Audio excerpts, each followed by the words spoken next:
가장 많이 듣는 질문 6칸인데 붙나요? 남학생들은 또 정시 원서인데도 좀 썼어요. 한번 첫날에 막 원서 결제하고 막 써버리거든요. 절대 안 돼. 원서 영역은 명확하게 심리전이에요. 나한테 유리한 건 나한테만 유리한 게 아니라 남들한테는 다 유리하다고 생각을 해주셔야 되고요. 나한테 불리한 거는 거꾸로 나한테만 진짜로 불리한 경우가 굉장히 많아요. 구독, 좋아요, 알림 설정까지, 댓글까지 감사합니다.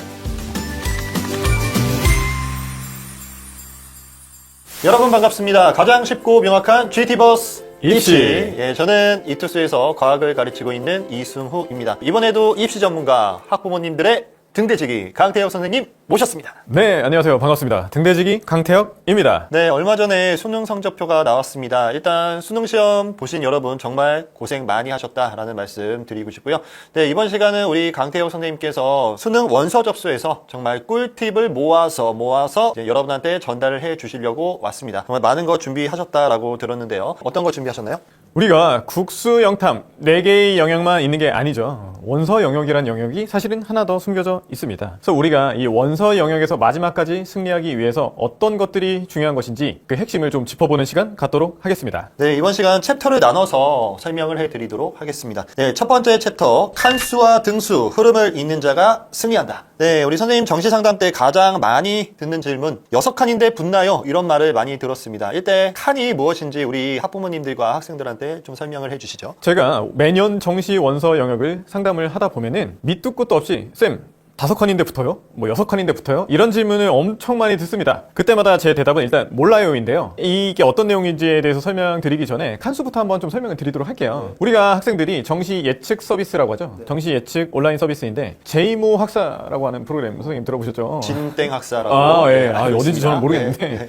그곳에서 이제 보통 이제 칸수를 이제 보통 공개를 합니다. 근데 이제 빵칸부터 10칸까지 이제 구성이 되어 있는데요. 이제 배터리 칸수라고 보통 표현들을 하는데 여기서 이제 0칸에서 10칸으로 갈수록 합격 확률이 올라간다라고 보시면 좋을 것 같아요. 그래서 여기서 이제 10칸 같은 경우에는 거의 합격 확률이 100%에 가까우니까 점수가 너무 많이 남을 것 같아서 이제 안정이니까 그런 건 또 빼고 그다음에 0칸 같은 경우에는 합격 확률이 매우 낮기 때문에 역시 이것도 빼고 그러다 보면은 이제 5칸이랑 6칸 중간 정도가 가장 애매하잖아요. 그래서 이제 5칸 또는 6칸을 들고 와서 이제 돼요 안 돼요 이렇게 물어보는 경우가 있는데 그래서 제가 이제 몰라요라고 이렇게 대답을 한다는 의미입니다. 일단 칸이라는 것은 우리 특정 사이트 학사에서 쓰는 용어다라는 거고 그냥 진학사라고 할게요. 네. 진학사 그 사이트를 우리 학생들이 가장 많이 보는 거죠? 원서 접수할 때? 그렇죠. 네. 근데 이제 여기서 중요한 거는 5칸, 6칸일 때 제가 몰라요라고 하는 이유를 좀 설명 한번 드릴게요. 네. 이제 만약 A 학생이나 두 학생 다 저를 찾아와서 다 6칸인데 돼요 안 돼요 물어봤다 칠게요. 근데 이제 A 학생 같은 경우에는 만약에 첫날에 4칸이었다가 그 다음날 5칸이었다가 6칸이었다가 이렇게 좋아지는 추세라고 치고 B 학생 같은 경우에는 거꾸로 8칸이었다가 7칸이었다가 6칸이었다가 이렇게 줄어들고 있는 추세라고 칠게요. 당연하지만 이 경우에는 A 학생 점점 4칸, 5칸, 6칸 올라오고 있는 형태의 6칸인 학생이 당연히 합격 확률이 올라간다고 봐야 되겠죠. 즉 그래서 둘 다 같은 6칸이지만 합격 확률은 A 학생이 훨씬 높다라고 봐야 될 것 같습니다. 일단 그 사이트에서 칸이 많을수록 합격 확률이 높다는 거고 그리고 또 추세가 중요하다는 말씀이시네요. 그렇죠. 같은 6칸이더라도 떨어져서 6칸보다도 올라가서 6칸이 더 낫다 이런 말씀이시죠? 그럼요. 그럼 왜 그런 차이가 나타나나요? 이런 이제 칸수의 차이가 발생하는 이제 원리를 좀 설명드리면은 아까도 말씀드렸다시피 매일매일 칸수가 조금씩 변합니다. 물론 내가 확실하게 뭐 안정이라고 하면 계속 10칸 유지가 되겠지만 보통은 변하는데요. 그러면 차이가 발생하는 이유는 이제 아까 A 학생 같은 경우에 4칸, 5칸, 6칸 이렇게 칸수가 올라가고 네. 있다라고 한다는 거는 내 점수에 위에 있는 학생들이 나의 경쟁자들이 점점 다른 모집 단위로 이동을 하고 있거나 도망을 가고 있다고 보시면 좋을 것 같고요. B 학생 같은 경우에 거꾸로 이제 8칸, 7칸, 6칸 만약에 줄고 있다고 한다면은 내 점수보다 위에 표본들이 즉 나보다 더 높은 경쟁자들이 계속 몰리고 있다라고 보시면 될 것 같습니다. 그래서 칸수가 이제 바뀐다고 보시면 될 것 같습니다. 네, 그래서 흐름이 중요하다라고 말씀하신 것 같은데 그러면 이제 수험생들은 구체적으로 매일 뭐를 체크하고 뭐를 기록하면 좋을까요? 이제 매일매일 칸수가 계속 변화하듯이 네. 더 중요한 건 사실 등수입니다. 칸수라고 하는 것은 0칸부터 10칸까지 사실상 11칸까지가 끝이잖아요. 근데 이제 진학사에서 이제 공개를 해주는 게 등수도 나오거든요. 예를 들어서 진학사 리포트 이런 데를 보시면은 뭐 분석 대상자 뭐 44명 중 예상 합격 24명 그 중에서 내 등수는 6등 뭐 이런 식으로 이제 데이터를 이제 공개를 매일매일 바꿔서 해주고 있어요. 요거를 여러분들이 이제 엑셀을 쓸 줄 아는 친구들이면 엑셀에 기록을 하든지 아니면 손으로 그냥 노트에 써도 됩니다. 이렇게 매일 적으셔야지 되고요. 그래서 요거를 내가 만약 계속 이제 6등을 유지하고 있거나 20등에서 12등으로 올라오면 좋은데 6등 하던 애가 12등으로 밀려난다. 이런 거는 이제 위험한 신호라고 보실 수 있을 것 같습니다. 칸수와 더불어 등수도 꼼꼼히 계속 체크를 해야겠다라는 말씀이신 것 같고 네, 그럼 혹시 우리 학생들이 또 궁금해한 게 학과인데요. 학과를 볼 때도 어떤 팁이 있을까요? 물론입니다. 네, 이제 절대 한 학과만 보시면 안 돼요. 그러니까 무슨 얘기냐면 이런 거로 보시면 돼요. 만약에 내가 건국대 국문과 등수가 떨어지고 있다고 가정을 해볼게요. 그 상태에서 중문과를 한번 봤더니 중문과 기준으로는 등수가 오히려 거꾸로 오르고 있다. 라고 한다면은 그쪽으로 피신을 빠르게 하셔야지 됩니다. 요걸 이제 비교군 설정이라고 하는데요. 이제 비슷한 학과들을 좀 묶어서 분석을 한다고 보시면 좋을 것 같아요. 같은 예로 건국대 이번에 이과 예를 한번 들어보면은 그쪽에 이제 생명이랑 축산 관련 학과가 굉장히 많거든요. 그래서 딱 특정 학과 하나만 찍어서 보시지 마시고 그 전체 유사학과군 전체를 같이 보면서 아, 이 학과에서는 내가 불리한데 다른 학과에서는 좀 오르고 있구나. 이거를 넓게 좀 보셨으면 좋겠습니다. 특정 학과만 보지 말고 비슷한 계열을 전체적으로 보는 게 좋겠다. 이런 말씀이신 것 같습니다. 네, 이렇게 우리 첫 번째 챕터 얘기했고요. 그럼 두 번째 챕터로 넘어가 보도록 하겠습니다. 네, 두 번째 챕터는 N수생에 비해 로또가 아니라 생존이다. 입니다. 네, 리스크 관리에 대한 내용이신 것 같은데요. 네, 이번 주제는 그래서 N수생들이 뼈아프게 들어야 할 내용일 것 같습니다. 일단 고3과 N수생들은 원서를 대하는 태도가 달라야 될 것 같은데요. 우리 선생님 어떻게 생각하시나요? 일단 기본적으로 여러분들이 똑같은 원서여도 고3이 쓰는 원서 한 장하고 N수생이 쓰는 원서 한 장의 무게는 다르게 느끼셔야 됩니다. 그래서 예를 들어서 진학사 칸수 위주로 또 한번 설명을 드려볼게요. 이제 5칸이었을 때 합격률이 어느 정도 될까요? 물론 이제 그 대학 라인에 따라서 좀 다릅니다. 뭐 서연고 정도 되는 데에서 5칸이면 거의 뭐 합격 확률이 굉장히 높겠죠. 제가 뭐 몇 프로라고 딱 찍어서 말씀드릴 수는 없지만, 근데 이제 그 아래 대학, 서연고 아래 대학 이제 건동이라든지 중경외시라든지 라인을 내려오다 보면은 그 5칸의 확률이 조금씩 떨어지게 되는 구조가 되거든요. 그래서 이제 여러분들이 실제로 이건 진학사에 공개가 되어 있으니 합격 확률 좀 보시면 되는데, 자 여기서 중요한 거는 N수생은 네. 역으로 생각하셔야 돼요. 예를 들어서 5칸인데 합격률이 한 70% 정도 된다고 볼게요. 그렇게 봤을 때 고3의 경우엔 그 70%라는 합격 확률을 믿고 그냥 원서를 쓰시면 되는데, 왜냐? 떨어져도 물론 여러분들 붙을 겁니다. 근데 만약에 떨어진다 하더라도 재수하면 돼요. 근데 만약 이미 내가 재수생이다 라고 한다면 삼수하면 되지, 이건 안 되죠. 그렇기 때문에 70% 확률로 붙겠구나가 아니라 30% 확률로 떨어지겠구나 라고 그렇게 위험하게 받아들이셔야 됩니다. 그래서 이제 6칸 같은 경우에도 사실은 보통 합격 확률이 80에서 90% 선으로 이제 예측을 해주거든요. 근데 이제 이거를 N수생들은 80, 90% 붙네 하고서는 원서를 편하게 쓴다기보다는 10%, 20% 확률로 내가 삼수를 할 수도 있겠구나, 요렇게 조금, 이게 부정적인 마인드가 아니라 우리가 인생을 건 원서 영역 싸움이잖아요. 그렇기 때문에 이거는 조금 그런 정도로 조금 보수적으로 안전하게 보고 쓰시는 게 좋다고 봅니다. 우리 이제 수능 응시도 약간 중독이라고, 우리 한 번 재수하는 게 어렵지 한 번 재수를 하고 나서는 3수, 4수, 5수 이런 거는 또 쉬운 것 같아요. 우리 학생들이 한 번 재수하면 좀 마음에 안 들면 또 하려고 하고 또 하려고, 그래서 이제 무한 재수의 굴레로 가는 거 아닌가 이런 생각이 듭니다. 그래서 우리 선생님도 합격 확률보다도 이제 불합격할 확률도 한번 생각을 해봐라, 이런 말씀이신 것 같습니다. 맞습니다. 네, 그럼 우리 N수생들은 좀 더 그래서 신중해야 될 것 같은데, N수생들한테 상향 지원은 꿈도 꾸면 안 되는 뭐 그런 건가요? 네. 네, 이제 소위 스나이핑, 스나라고 하죠. 애들이 줄여서 스나라고 합니다. 네. 선생님 저 스나 한번 해보려고 이런 얘기들 많이 하는데, 스나 하시고 싶으면 하셔도 되고요. 상향 지원 한 장 정도는 해볼만 하죠. 근데 중요한 거는 고3 같은 경우에는 이런 생각을 한번 해보셔야 돼요. 내가 어차피 난 재수할 거야 라고 하면 3스나 지르면 돼요. 편하게 지르시면 됩니다. 근데 이제 재수생 같은 경우엔 저 3스나 갈게요, 이거는 위험하죠. 그렇기 때문에 재수나 3수 등 이제 N수인 학생들은 스나는 진짜 한 장 정도까지는 제가 이제 좀 권장해볼만 한데, 2장, 3장은 안 될 것 같고요. 제가 개인적으로 생각하는 안정조합은 보통 이제 안정을 2장 정도는 쓰는 조합. 그러니까 뭐 굳이 진학사 칸수로 한다면 6칸, 6칸 정도는 2장 정도는 조금 이제 깔아놓고 그 다음에 한 장 정도를 이제 지르는 전략. 요런 정도여야지 뭐 3장 다 5칸, 5칸, 5칸, 뭐 4칸, 4칸, 4칸 이런 조합 많이 애들이 이제 좀 쓰려고들 해요. 이제 애들이 저 점수 남기기가 싫다. 근데 그 점수 1, 2점 남기는 게 싫다라는 것 때문에 자칫하다가는 N수 그 길로 접어들 수 있습니다. 어느 정도는 안정 지원을 깔아둔 다음에 상향 지원을 하면 좋겠다, 이런 말씀이신 것 같습니다. 그럼에도 불구하고 우리 학생들은 재수를 하는 이유가 뭐겠어요? 좀 더 좋은 레벨의 대학을 가고 싶어서 그런 거 아니겠어요? 그러면 우리 학생들은 아예 대학 레벨을 높이는 그런 생각은 아예 미련도 갖지 말아야 되는 건가요? 물론 선생님께서 말씀하신 대로 같은 점수면 조금이라도 더 높은 레벨의 학교나 학과를 가면 너무 좋겠으나 한번 요거 고민을 여러분들이 꼭 좀 해주셨으면 좋겠어요. 예를 들어서 선생님, 숭실대 경영하고 국민대 경영 두 개가 있다고 쳤을 때, 물론 뭐 특정 학교를 좀 언급해서 죄송합니다만은 두 개를 비교하면 어디가 더 좋다고 생각하시나요? 저는 뭐 연고대가 낫다고 생각을 하긴 하지만 네네. 숭실대, 국민대 뭐 비슷비슷할 것 같은데, 그래도 숭실대가 좀 더 낫지 않을까요, 느낌상? 이게 사실은 강남하고 강북으로 갈립니다. 네. 강남 학생들 같은 경우에는 숭실대가 가깝기 때문에 숭실대를 쓰고요. 강북에 거주한 학생들은 국민대가 가까워서 국민대를 씁니다. 근데 실제로 뭐 입결로 보면 매해 조금씩 달라지지만 뭐 국민대 경영의 입결이 조금 더 높은 것은 사실이긴 합니다. 입결로만 봤을 때 그렇습니다. 어디까지나. 그런데 실제로 이제 만약에 만약에 국민대 경영이 5칸이고 숭실대 경영이 6칸이라고 칩시다. 근데 이제 숭실대 경영이 6칸이 아예 너 너무 남는 것 같아. 그래서 국민대 경영을 질렀다고 칠게요. 그러다가 삼수를 했다라고 하면 너무 억울하지 않나요? 그렇죠.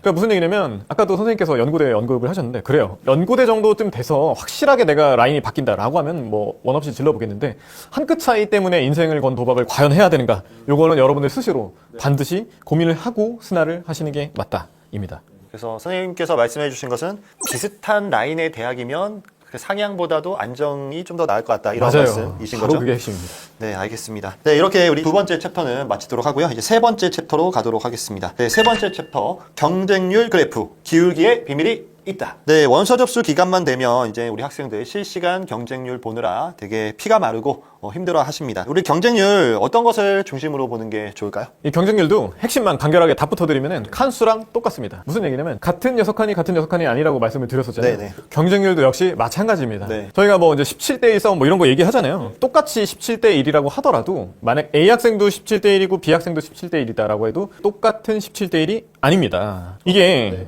네, 과정이 다르거든요. 네, 어떤 거죠? 예를 들어서 경쟁률이 첫날부터 17대1을 박았다가 17대1, 17대1, 17대1 만약에 이렇게 유지가 되는 학과가 있다고 칠게요. 네. 만약에 또 어떤 학과는 첫날에는 2대1, 3대1 이러다가 갑자기 17대1로 확 치솟는 경우가 있다고 칠게요.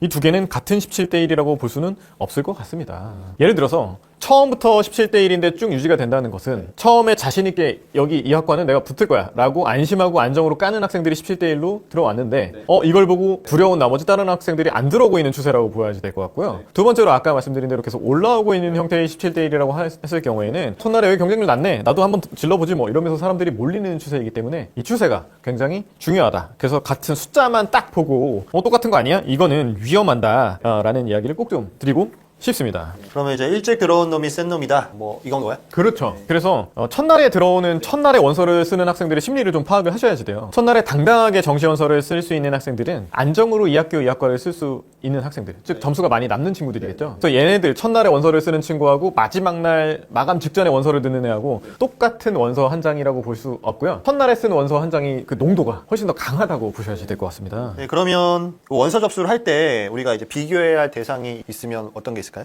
보통 학생들이 그 해 비교할 때 아까 제가 건국대학교를 제가 예로 계속 듭니다. 예를 들어서 뭐 국문과, 영문과, 중문과 뭐 비슷한 이런 학과들이 있다고 칠게요. 여기까지는 제 말을 듣고 학생들이 막 비교를 해봐요. 국문과 2대1이네, 영문과 3대1이네, 중문과 4대1이네 뭐 이런 식으로 수평적으로만 비교를 하는데 여기서 하나 더 보셔야 되는 게 전년도하고 수직 비교를 해보셔야 됩니다. 예를 들어서 같은 건국대 국문과라고 했을 때에도 전년도에는 몇 대 1이었지? 올해는 국문과 몇 대 1이지? 요거를 이렇게 연도별로 작년, 재작년 보통은 2개년에서 3개년 정도만 보면 충분한데요. 당연하지만 전년도나 전전년도보다 경쟁률이 이미 첫날부터 높다라고 하는 거는 굉장히 위험한 시그널이기 때문에 그 학과는 조금 피하거나 좀 주의하고 원서를 쓰셔야 되겠죠. 그래서 이제 현재 학과별 경쟁률만 보는 게 아니라 학과에서 전년도 경쟁률도 이제 수직 분포로 비교를 해서 보라는 말씀이시죠? 아, 예, 맞습니다. 네. 그러면 뭐 현재 경쟁률만 보고 뭐 여기 낮으니까 그냥 지원해야지 이러면 안 되겠네요. 아우, 그러다가 N수의 길로 접어들 수 있습니다. 큰일 납니다. 알겠습니다. 네, 그래서 우리 핵심은 같은 경쟁률이더라도 이 추세가 중요하다. 그리고 학과 간 경쟁률뿐만 아니라 이제 연도별 경쟁률도 같이 봐라. 이거인 것 같습니다. 역시 1타쌤답게 이해력이 빠르십니다. 네, 감사합니다. 네. 네, 그럼 다음 챕터로 넘어가도록 하겠습니다. 네, 네 번째 챕터고요. 모의 지원 vs 실 경쟁률. 역심리를 이용하라. 마지막으로 이제 모의 지원과 실 경쟁률의 관계에 대해서 이제 말씀을 해 주실 것 같은데요. 보통 제가 알기로는 모의 지원과 실 경쟁률이 반대로 간다라고 알고 있습니다. 실제로 어떤가요? 방금 선생님께서 말씀해 주신 게 사실은 핵심입니다. 그리고 오늘 말씀드릴 내용 중에서 가장 중요한 부분이기도 하고요. 원서 영역의 가장 중요한 변수, 바로 심리전이라는 것입니다. 다시 한번 건국대를 예로 들게요. 만약에 건국대학교 국문과가 있고 영문과가 있고 중문과가 있다고 칩시다. 했을 때 모의 지원 경쟁률에서 만약에 영문과에 막 몰리고 있다고 칠게요. 그랬을 때 이런 데는 실제로 원서를 넣었을 때는 오히려 뻥크가 날 가능성이 많은 곳입니다. 반대로 만약에 모의 지원 경쟁률에서는 어디가 비어있는 학과가 있다라고 하면 실제 지원할 때는 여기는 몰리게 되어 있거든요. 그래서 제가 아까 학과군을 좀 모아서 같이 보라고 말씀을 드렸을 텐데 보다 보면은 여러분들도 쉽게 아실 수 있는 게 모의 지원에서 경쟁률이 높았던 데가 실제로 원서 쓰려고 막상 봤더니 첫날부터 원서를 아무도 안 쓰네? 이런 경우를 종종 보곤 합니다. 그래서 이걸 이용한다면은 안전하게 한 장을 쓰거나 또는 펑크를 역으로 노려볼 수가 있겠죠. 그래서 이제 모의 지원 하나만 가지고도 모의 지원에 몰리는 곳을 스나이핑을 하거나 반대로 모의 지원 때 많이 비어있는 거는 조금 피한 그런 안전한 전략을 좀 취할 수 있는 거가 있기 때문에 모의 지원 경쟁률을 확인하신 다음에 원서를 반드시 쓰셔야 됩니다. 일단은 모의 지원은 무조건 해야 되는 거네요, 그렇죠? 그럼요. 그리고 필수입니다. 그러면 우리는 이제 모의 지원도 하고 실제 원서 접수를 할 때 어떤 틈새를 노려야 되는 거죠? 선생님이 생각하시기에 가장 베스트 시나리오는 뭔가요? 제일 좋은 거는 모의 지원 경쟁률도 낮고 실제 경쟁률도 막 1대1이다. 그럼 더할 나위 없이 좋겠지만 이런 거는 사실 존재하기가 굉장히 어렵겠죠. 그렇다면 현실적으로 제일 좋은 베스트는 이제 모의 지원 경쟁률이 제일 높았고 그러니까 비슷한 계열 학과군 중에서 모의 지원 경쟁률이 가장 높았었는데 실제 경쟁률은 봤더니 예상했던 대로 실제로는 많이 안 들어오네. 이런 곳이 이제 개꿀학과라고 볼 수 있을 것 같습니다. 사람들이 이제 겁먹고 피하고 있다는 거로 보여지겠죠. 네. 네, 그래서 끝까지 낮은 게 이제 좋은 것만은 아닌 것 같습니다. 그럼 우리 학생들 도대체 이 지원을 할 때 언제 안심을 할 수 있는 건가요? 네, 안심은 이제 합격증을 받아야지만 비로소 안심을 할 수 있겠습니다만은 그래도 이제 하나 마지막 팁을 좀 풀고 가자면은 남학생 중에 이런 학생들 꼭 있거든요. 근데 선생님께서도 이제 학교 현장 계실 때 원서 쓸 때 꼭 있을 거예요. 남학생들은 꼭 정시 원서인데도 쌤 저 썼어요 하면서 막 첫날에 막 원서 결제하고 막 써버리거든요. 절대 안 됩니다. 무조건 마감이 오전이나 점심 먹을 때까지는 좀 버티다가 마지막에 원서를 쓰셔야지 돼요. 근데 빨리 쓰고 싶잖아요, 우리 아이들. 물론 그러면 너무 좋으려면 안 되는 이유는 아까도 말씀드렸다시피 첫날, 둘째 날, 셋째 날 물론 뭐 3일 안에 마감하는 데도 있고 5일 동안 마감하는 데도 학교마다 다릅니다만은 일자별 경쟁률을 마지막까지 확인한 다음에 마감일 당일 오전까지는 경쟁률을 확인하시고 쓰셔야지 되고요. 그 경쟁률의 변화 추이도 당연히 아까 말씀드린 대로 변화량을 보고 쓰셔야지 됩니다. 그래서 또 하나 이제 여러분들한테 안심을 드리자면은 원서 넣고 나서 갑자기 마지막 최종 경쟁률 이제 원서 이제 문 닫았어요. 문 닫고 나서 경쟁률이 확 튀는 경우 있거든요. 이런 경우 제가 이제 상담을 해보면 이런 거 있습니다.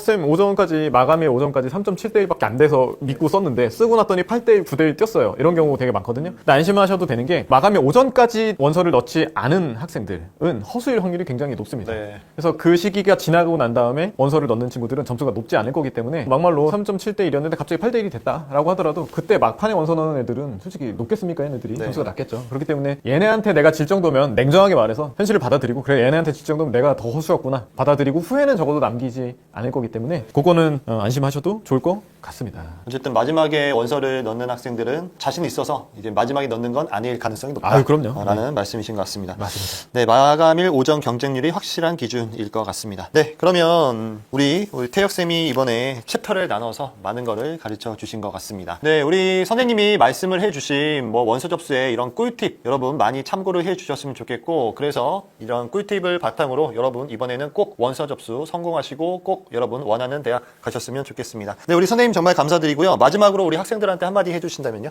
학생들한테 꼭 이거는만은 신신당부를 드리고 싶다는 게 하나 있습니다. 그게 뭐냐면 원서 영역은 명확하게 심리전이에요. 그렇기 때문에 나한테 유리한 건 나한테만 유리한 게 아니라 남들한테도 다 유리하다고 생각을 해주셔야지 되고요. 나한테 불리한 거는 거꾸로 나한테만 진짜로 불리할 경우가 굉장히 많아요. 그래서 너무 유리한 쪽으로만 해석하시지 마시고 또 불리한 것도 겁먹고 나한테만 불리할 거야 너무 그렇게 겁먹을 필요는 없습니다. 그 심리를 잘 이용하시는 필승 전략 한 장은 꼭 한번 챙겨보셨으면 좋겠습니다. 네, 감사합니다. 이번 시간은 수능 원서 접수에 대한 이야기를 해봤습니다. 네, 이번 시간 여기까지 하도록 하겠고요. 이 영상은 이투스 공식 유튜브와 그리고 저 이승우 공식 유튜브에 동시에 업로드 될 예정입니다. 네, 이 영상 보시고 도움이 되셨다면 꼭 구독, 좋아요, 알림 설정까지 댓글까지 달아주시면 저희가 컨텐츠 제작하는 데 큰 힘이 될 것 같습니다. 네, 다음에도 더 좋은 입시 정보로 찾아뵙도록 하겠습니다. 가장 쉽고 명확한 GT버스 입시. 네, 저는 지금까지 이투스에서 과학 강의를 하고 있는 이승우